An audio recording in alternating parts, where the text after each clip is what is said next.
Welkom by New Life. Hier is 'n bietjie van hoe ons dink oor kerk. Ons aanslag lê iewers tussen die Pinkster en tradisionele kerke. Ons dienste is modern, maar tog behou ons die mooi vanuit die tradisionele en charismatiese bewegings. Ons probeer om dit vir mense wat skepties is oor God of kerk nie moeilik te maak om Jesus te kan ontmoet nie. Ons skep gemaklike omgewings sodat mense oop kan wees om die waarheid van God se woord te verstaan en te ontvang. Ons aanbidding nooi jou uit om God te ontmoet en ons boodskappe is maklik om te verstaan en prakties genoeg om uit te leef. Geniet die diens saam met ons. Julle, dit is so lekker vir ons om julle vanmôre te sien. Hierdie is ons laaste oggenddiens vir die jaar. Die volgende keer wat ons julle sien is die 24ste Desember, 6:30 die aand. En dan weer die 31ste, ook 6:30, wat ons by die kerk bymekaar gaan kom. So as jy hier is, nooi 'n vriend, nooi 'n familie en kom ons kuier saam. Goeiemôre en welkom aan al ons aanlyn kykers. Ons is nou besig met 'n reeks Holy Moments en ons is nou in ons 3de week op hierdie tema. En ons kyk vandag na 'n moment of boldness. Nou in hierdie reeks sê ons nog die hele tyd, life is not measured by time, life is measured by moments. Want as ons gaan terugkyk na ons lewens, gaan ons nie al die tyd onthou nie, ons gaan al die oomblikke onthou. En ek wil ons vandag laat dink aan 'n oomblik in ons lewens waar ons dalk uitgedaag was om iets te deel met iemand. Waar die Here dalk iets op jou hart gesit het, waar hy wou gehad het jy moes getuienis lewer aan iemand. Dalk net vir hulle sê, Jesus het jou lief. Of Jesus dink aan jou. Nou die Here het dit al baie met my gedoen, en baie keer het ek al gehuiwer, en baie keer het ek al geleentheid gemis. Maar daar was al ook die kere wat ek nie huiwer nie, waar ek sien my vriende nie huiwer nie, waar hulle met iemand gaan praat, waar iemand se lewe verander word. Nou, in die Bybel is daar ook so 'n oomblik. 'n Oomblik waar 'n engel verskyn aan 'n klomp skaapwagters, waar hy 'n beroep op hulle maak en waar hulle dan reageer. En as ons gaan dink in ons eie lewens, weet ons nooit hierdie een oomblik wat vir ons dalk so normaal mag voel. Die impak wat dit op iemand anders se lewe mag hê nie. En as ons gaan dink aan hierdie gevoel wat die Here op ons hart sit, en ons dink maar, Here, hoe kan ek dit ervaar, of van waar kom dit? Baie keer kom dit uit 'n hart wat reg is, en oë wat oop is. Daar waar ons vir God vra, maak my bold. Nou ons teksvers vir vandag kry ons in Lukas 2. En dan gaan ons lees van vers 8 tot 11. En dan net so 'n paar versies skiep. Dan weer Lukas 2 vers 16 tot 18. Nou in die New Living Translation lees dit as volg. That night there were shepherds staying in the field nearby, guarding their flock of sheep. Suddenly an angel of the Lord appeared among them, and the radiance of the Lord's glory surrounded them. They were terrified, but the angel reassured them, "Don't be afraid." He said, "I bring you good news that will bring great joy to all people. The Savior, yes, the Messiah, the Lord, has been born today in Bethlehem, the city of David." En dan gaan ons 'n paar versies aan. They hurried to the village and found Mary and Joseph. And there was the baby lying in the manger. After seeing him, the shepherds told everyone what had happened and what the angels had said to them about this child. All who heard the shepherd's story were astonished. Nou in hierdie teksvers is daar 3 spesifieke goeters wat ek wil hê ons na moet kyk. Eerstens is die skaapwagters. Tweedens is dat hulle nie gehuiwer het nadat hulle die goeie nuus gehoor het nie. En dan derdens, juist daai goeie nuus wat hulle gaan verkondig het. Nou as ons gaan kyk na skaapwagters in die Bybelse konteks, was dit maar nie mense waarvan baie gedink was nie. Die groot probleem met skaapwagters is eintlik maar dat hulle baie onbetroubaar was. Hulle was onbetroubaar vir mense. As hulle in 'n hofgetuienis moes lewer, sou die mense hulle nie glo nie. As hulle iets aan iemand wou verkoop, sou die mense nee sê. Want net nou is dit gesteel. En as iemand sou sê, maar kom saam met my na die tempel toe van bidding, sou hulle afgekeer word, want hulle was as onrein verklaar. En op die eind van die dag was hulle maar aan die onderkant van die sosiale leer. Nou, daar's een geval waar ek amper so 'n persoon teëgekom het. Ek was besig om iets te verkoop by Cash Converters om vir my tekkies te kry. Dit was my PlayStation, een van my beste lewenskeuses sal my verloofde sê. En ek gaan toe my PlayStation te verkoop en dan kom toe agter my 'n ouetjie in, maar hy ruik toe ongelukkig nie baie lekker nie. En kort daarna kom daar polisies toe ook in. En die polisies vat hom toe uit en daai ouetjie het toe 'n kamera gesteel. Nou, baie soos daai ouetjie was die skaapwagters ook in daai tyd gesien. Hulle was nie mense wat baie belangrik voorgekom het nie.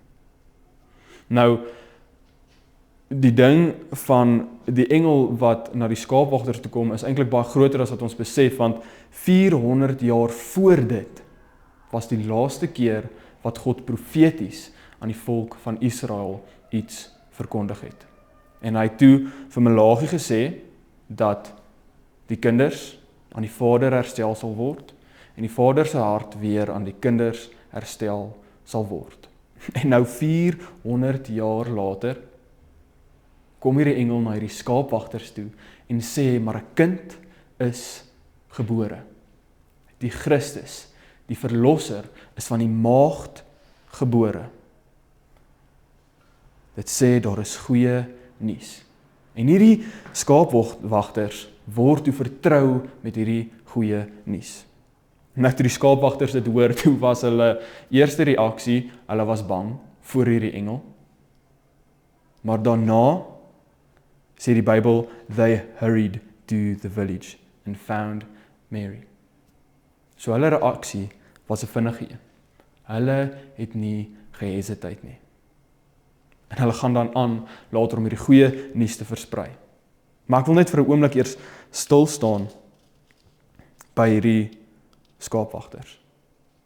En ek wil hê ons moet dink aan die courage, die braafheid wat hulle moes gehad het om uit te gaan en mense te gaan vertel van die redder van die wêreld. En ek dink daar's 'n baie spesifieke rede hoekom God hulle gekies het. In dit sê hy dat niemand is te ver nie. Niemand is te laag nie. Elke persoon kan gebruik word. Daar is geen sonde wat te groot is vir die Here om te oorkom nie. Elke persoon kan gebruik word om hierdie boodskap van 'n redder oor te dra. So dalk daar waar jy vandag is, en waar jy uitgedaag voel, waar jy nie waardig voel om die wonderlike boodskap van Jesus te dra nie. Dalk nie eers om dit te ontvang nie. Dink aan hierdie skaapwagters, wat amper die eerste mense is, na wie die engel toe kom en sê, maar 'n redder is gebore. Aan hulle word die belangrike boodskap van Jesus Christus oorgedra, sodat hulle dit weer met mense kan deel. So daar waar jy vandag is, mag jy ook die keuse neem om braaf te wees. Om nie bang te wees vir hoe die wêreld jou sien nie. Want op die ou end van die dag word ons deur 'n lens van Christus deur God gesien. Dat daar waar ons gebroken is, daar is hy die een wat ons weer regmaak. Daar waar ons vuil en vol sonde voel, daar is dit hy wat ons weer kom vrystel. So ons eerste punt is dan dat dit maak nie saak wie jy is nie. God kan en wil jou graag gebruik. En dan ons tweede punt is to be bold and not hesitate. Wanneer God daai stemmetjie in jou kop sit, daai gevoel op jou hart druk, wees bereid om daai tree te gee. Want wat vir ons dalk net soos 'n oomblik mag voel, mag dalk 'n afspraak wees wat God met iemand anders het. Because you never know how God might use one moment of boldness to change someone's life. En ons sien nou al, hulle was vertrou met die boodskap, hulle het dadelik gegaan. Maar kom ons lees bietjie verder. And there was the baby lying in the manger. After seeing him, een van die eerste mense wat toe Jesus gesien het, uit daai oomblik van gehoorsaamheid. After seeing him, the shepherds told everyone what had happened. Nadat hulle Jesus gesien het, het hulle gegaan en almal vertel. Nou, vandag as ons sit of staan of is waar ook al ons is en ons het hierdie gedagte van Jesus aan die voorkant van ons breins, die gedagte van wat Jesus in ons lewe gedoen het, dat hy ons vry maak van die sonde en die dood, dat hy ons red van die paaie van verwoesting waarop ons was,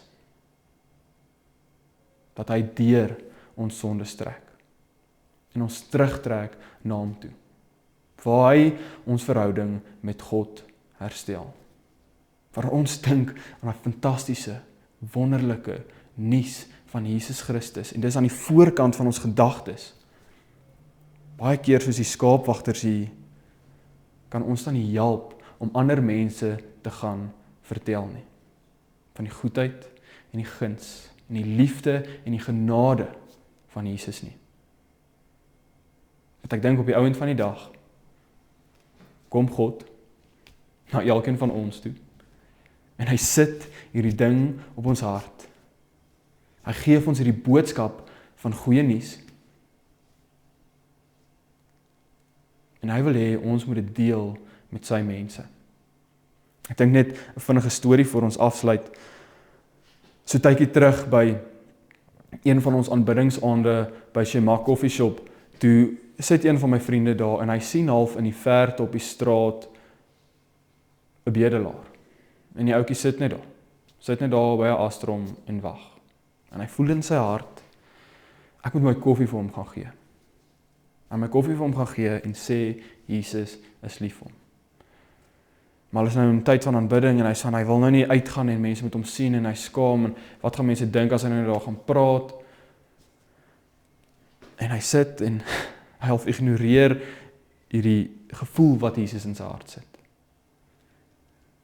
En 'n tydjie gaan aan en sy koffie raak bietjie minder en hy voel weer en 'n tydjie gaan aan en sy koffie raak bietjie minder en sy koffie is nou al half en hy voel half, as ek dit nou gaan doen nie, gaan ek dit nooit gaan doen nie.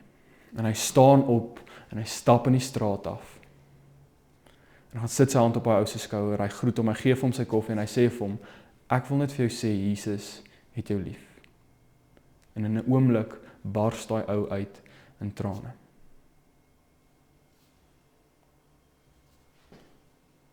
God often chooses the unlikely to do the extraordinary. Ons weet nooit wat hierdie klein ding wat Jesus op ons hart sit in iemand anders se lewe kan gebeur nie. So mag ons in hierdie tyd van vakansie, hierdie Desember maand naby aan Kerstyd, wanneer mense nuuskierig is oor Jesus, mag ons gebed vir boldness wees. Maar wanneer ons dit bid, dat ons die verwagting sal hê, dat God vir ons die geleentheid sal gee. So as ons nou gaan bid, en julle kom bid saam met my, as jy nie wil bold wees nie, moet dalk nie saam bid nie. Want ek glo, dat in hierdie week wat kom, gaan die Here vir jou 'n geleentheid gee, om bold te kan wees. Maak nie saak wie jy is nie, maak nie saak waar jy is nie. Dat jy 'n oomblik gaan hê, om 'n impak in iemand se lewe te kan maak. Die wonderlike boodskap van Jesus Christus. Kom ons sluit die oë. Here, dankie vir hierdie tyd en dankie vir die mense aan die ander kant van die skerm. Here, ek wil vra vir boldness. mag ons bold wees om die goeie nuus van u Seun Jesus Christus te verkondig. Mag ons getuie wees vir die wonderwerke wat u deur ons wil doen. Die lewens wat u wil verander. Die mense wat u wil vrystel. Dankie vir alles wat u vir ons doen. Vir u groot liefde, vir u groot genade. Dankie dat ons nooit te ver is en nooit te vuil is nie. Dankie dat u genade keer op keer nuut is, maar ons nie net los daar in dit wat verkeerd is nie, maar dat u liefde ons daar uittrek, dat u liefde ons in staat stel om u goedheid en u guns met ander te deel. Ons loof en ons prys u daarvoor. Amen.